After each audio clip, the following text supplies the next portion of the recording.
जय भीम, जय भारत, जय संविधान, जय गुरुदेव, धन गुरुदेव। प्यारे साथियों,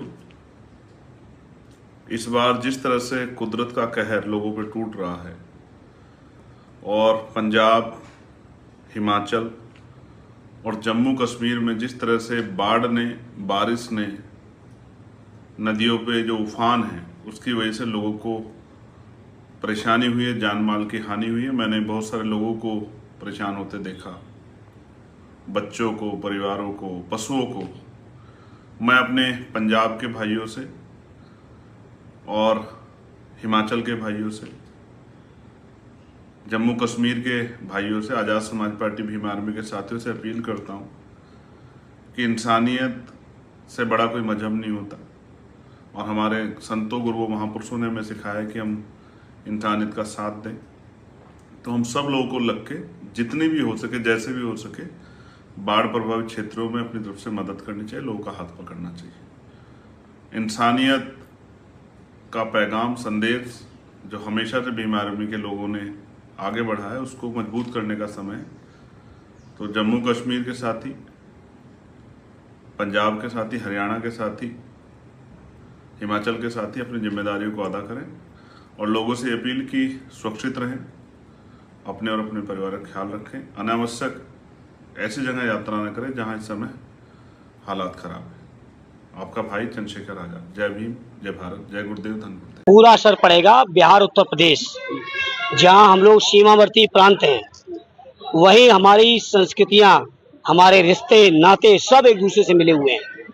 और मैं समझता हूं आदरणीय अखिलेश यादव जी के जाने से निश्चित तौर पर बिहार में हमारे इंडिया अलायंस को बड़ी ताकत मिली है, तेजस्वी जी को ताकत मिली है।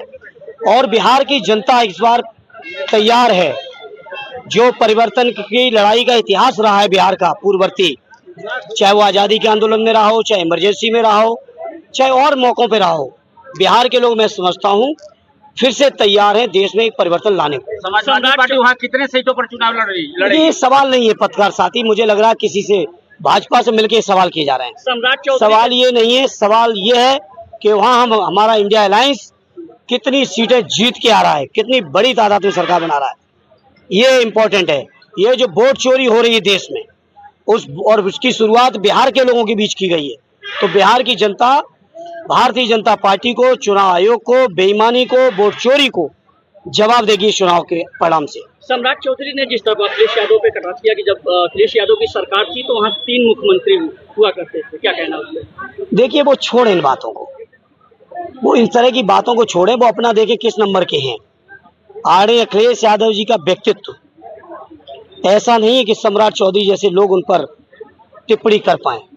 आदरणीय अखिलेश यादव जी के व्यक्तित्व के बारे में आप सब जानते हैं। वो देशव्यापी व्यक्तित्व है, वो पीढ़ी के नायक हैं। और मैं चौधरी साहब और जैसे तमाम लोगों से कहूँगा जो चर्चा में आने के लिए मीडिया में ऊटपटांग बयान देते, मैं उनसे कहूँगा कि आदरणीय अखिलेश यादव जी के बारे में ऊटपटांग बातें करेंगे तो मैं समझता हूँ उनके अपने क्षेत्र के भी जो हमारे पीढ़ी परिवार के लोग हैं वो उनकी जमानतें जब्त कराएंगे। इस समय प्रधानमंत्री नरेंद्र मोदी चीन दौरे पे हैं, इसको कैसे देखते हैं? देखिए, वो प्रधानमंत्री जी गए, अब प्रधानमंत्री जी लौट के आएंगे, वो बताएंगे। लेकिन मैं इतना ही कह सकता हूँ कि जो ऑपरेशन सिंदूर के सीज फायर की घोषणा जिस तरीके से की अमेरिकन राष्ट्रपति ने, उसके बाद जिस तरीके से टैरिफ बढ़ाया गया, ऑपरेशन सिंदूर में जिस तरीके से किसी भी पड़ोसी देश ने साथ नहीं दिया, इस तरह की तमाम चीज़ें ऐसी हैं जिससे प्रधानमंत्री जी की विदेश नीति, जिसके बारे में बहुत सारे लोगों को दिमाग में था, आकलन था कि बहुत बेहतर विदेश नीति है, लेकिन अगर पड़ोसी भी साथ न थे, इस तरह की घटनाएं हों, तो मैं समझता हूँ ये देश के लिए बहुत दुर्भाग्यपूर्ण है।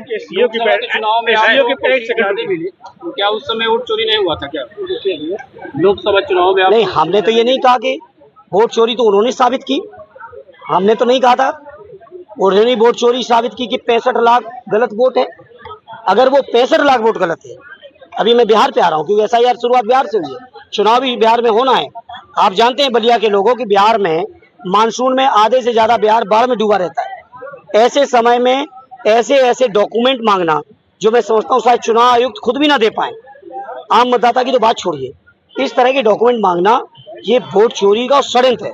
और मैं ऑन एयर मीडिया के साथियों आपको कहूंगा भारतीय जनता पार्टी का ये आखिरी षड्यंत्र है। वोट लिस्ट में बेईमानी करना, बेईमानी के सिस्टम से मिसयूज करना, ये आखिरी षड्यंत्र है। और जनता से अपील करूंगा उनके इस षड्यंत्र को कामयाब नहीं होने देना।